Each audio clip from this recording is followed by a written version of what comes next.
राज ठाकरे करीब 20 साल के बाद पहली बार एक साथ एक मंच पर नजर आए और उस दिन से ही यह तस्वीर पूरे देश में ट्रेंड कर रही है और लोग इस बारे में चर्चा कर रहे हैं कि क्या ये दोनों भाई अब एक साथ दोबारा मिलने वाले हैं। उद्धव ठाकरे 64 वर्ष के हैं, 64 इयर्स, और राज ठाकरे की उम्र है 57 साल। उद्धव ठाकरे बड़े भाई हैं, राज ठाकरे छोटे भाई हैं। राज ठाकरे उद्धव ठाकरे के सगे भाई नहीं हैं, उनके चचेरे भाई हैं।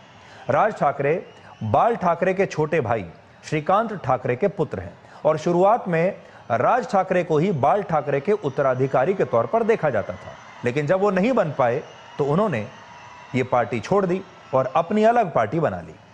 अब दोनों भाई मिलकर हिंदी के विरोध में मराठी अस्मिता का कार्ड खेल रहे हैं।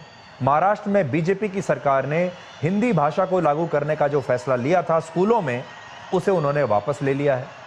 दोनों भाई इस फैसले को मराठी अस्मिता की और अपनी जीत बता रहे हैं और इस विजय रैली के जरिए उद्धव ठाकरे और राज ठाकरे ने यही संदेश देने की कोशिश की है कि अब दोनों एक हो चुके हैं। ऐसा माना जा रहा है कि महाराष्ट्र के नगर निगम के चुनाव में दोनों भाई एक साथ मिलकर शायद चुनाव लड़ सकते हैं और अब सबके मन में यह सवाल है कि क्या उद्धव ठाकरे और राज ठाकरे दोनों मिलकर महाराष्ट्र में कोई नया राजनीतिक इतिहास रच सकते हैं। आपके मन में भी यह सवाल जरूर आता होगा कि अगर यह पुराना फॉर्मूला दोबारा से लौट आए तो यह कितना असरदार होगा। क्या दो भाई अगर ये मिल जाते हैं तो ये 1 और 1 11 साबित हो सकते हैं। हिंदी में एक कहावत है 1 और 1 11। तो क्या ये 1 और 1 मिलकर 11 बन जाएंगे? अगर हम सिर्फ वोट शेयर की बात करें, वोट शेयर को कैलकुलेट करें, तो ये दो भाई 1 और 1 11 तो नहीं बल्कि 11.5 जरूर बन सकते हैं। वर्ष 2024 के विधानसभा चुनाव में उद्धव ठाकरे की शिवसेना का वोट शेयर था सिर्फ 10% और राज ठाकरे की एमएनएस को सिर्फ 1.5% वोट मिले थे। अगर इन दोनों को मिला लिया जाए 10% और 1.5% को, तो मिलकर इनका वोट शेयर हो जाता है 11.5%, जबकि बीजेपी अकेले का वोट शेयर है लगभग 26.7%। आप सोचिए, एक तरफ बीजेपी है जो 26.7% के वोट शेयर पर है और एक तरफ ये दोनों हैं जो मिलकर भी 11.5% पर हैं। अगर ये दोनों भाई मिल भी जाते हैं तब भी बीजेपी का वोट शेयर इनसे लगभग 2.5 गुना ज्यादा रहेगा।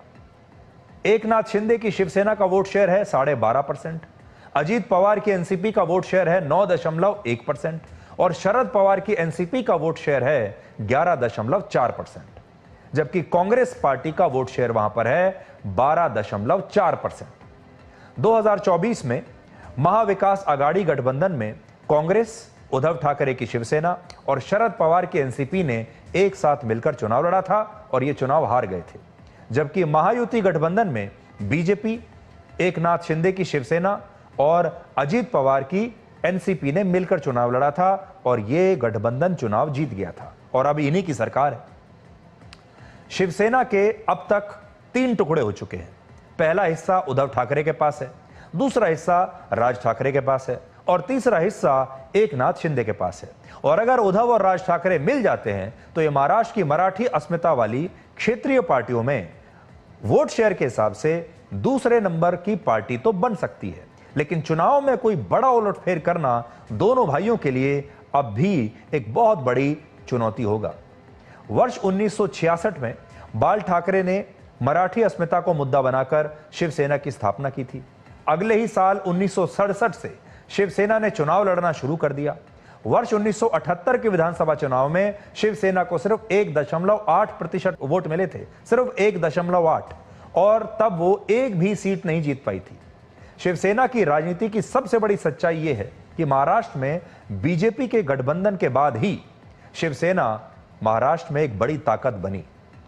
वर्ष 1989 में बीजेपी और शिवसेना ने पहली बार गठबंधन में एक साथ मिलकर चुनाव लड़ना शुरू किया और अगले 25 वर्षों तक यानी 2014 तक बीजेपी और शिवसेना दोनों साथ मिलकर चुनाव लड़े।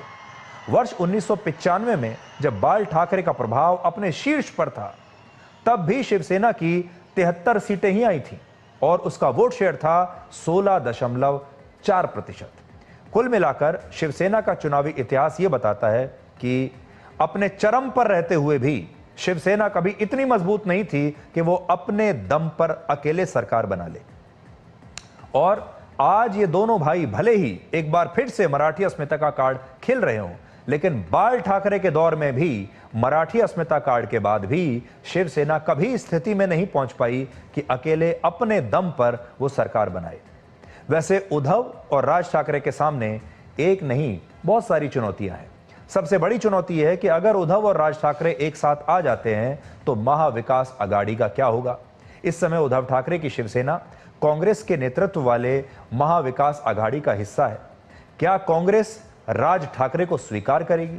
अब तक राज ठाकरे को प्रधानमंत्री नरेंद्र मोदी के समर्थक के तौर पर देखा जाता है। वो समय समय पर प्रधानमंत्री मोदी की तारीफ करते रहते हैं।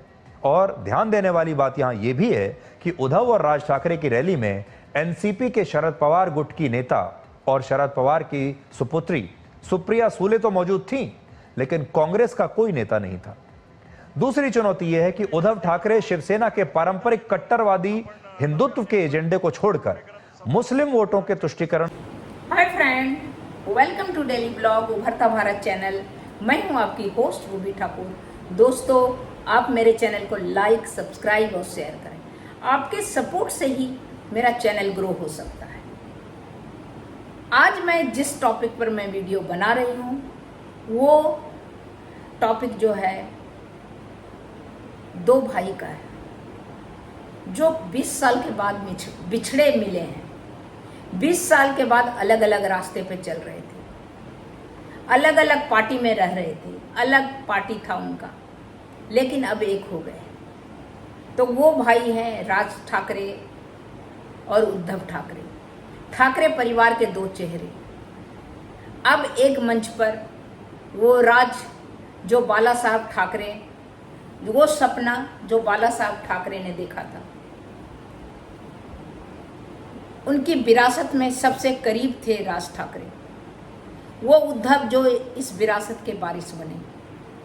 मन में थोड़ा खटास आ गया राज ठाकरे को कि बाला साहब इतना मेरे को मानते थे, इतना प्यार करते थे, लेकिन गद्दी देने टाइम में वो अपने बेटे का हो गए। लेकिन आखिर जो भी बना, आखिर दोनों फिर एक साथ हो गए। क्या राजनीति के ऊपर अब रिश्ते हैं या फिर यह कोई नई रणनीति है? इतिहास की झलक 2006 में राज ठाकरे शिवसेना से अलग होकर महाराष्ट्र नवनिर्माण सेना पार्टी बनाई थी। कारण था बाला साहब ठाकरे ने पार्टी की कमान उद्धव को दे दी थी। उससे उनको थोड़ा दिल में झटका लगा था कि मेरे साथ ऐसे कैसे कर सकते, जबकि मैं उनके करीब था। उससे राज नाराज हो गए थे। तभी ये दोनों भाइयों में दूरी भी हो गया। राजनीति और व्यक्तिगत रूप से भी उन दोनों में दूरी हो गया। दोनों ने एक दूसरे को सार्वजनिक मंच पर कई बार टिप्पणियां किया एक दूसरे पर। उद्धव शिवसेना उद्धव गुट के मुख्यमंत्री भी बने थे एक बार, जबकि राज एमएनएस के जरिए सीमित राजनीति करते रहे।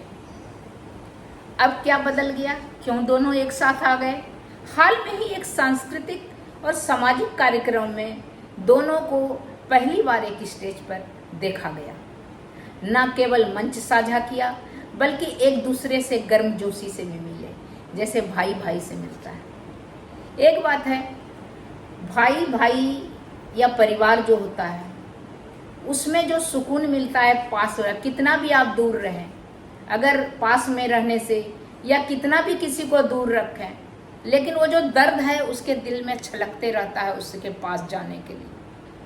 ना केवल मंच, बल्कि दिल में दर्द रहता है, दिल में मिलने का आस होता है। तो वही गर्मजोशी 20 साल के बाद उद्धव ठाकरे और राज ठाकरे में देखा गया। यह दृश्य देखकर कई पुराने शिव सैनिक जो बाला साहब ठाकरे के समय में थे भावुक हो गए। उनके आंखों में आंसू आ गया। क्या यह 2029 के चुनाव की कई तैयारी है या उसकी रणनीति है? या क्या एमएनएस और उद्धव गुट एक साथ आ जाएंगे, या फिर एक सिर्फ पारिवारिक मेलजोल है? बाला साहब की विरासत बाला साहब ठाकरे चाहते थे कि परिवार एकजुट रहे। मुट्ठी जो है, जैसे कि लकड़ी का गट्ठर टूट नहीं सकता है, एक एक करके हम तोड़ सकते हैं, उसी तरह बाला साहब ठाकरे चाहते थे कि उनका भतीजा बेटा सब मिलकर इकट्ठा रहे, मुट्ठी के तरह गट्ठर के तरह बन के रहे। लेकिन वो उनका जो सपना है आज लगता है पूरा होने वाला है।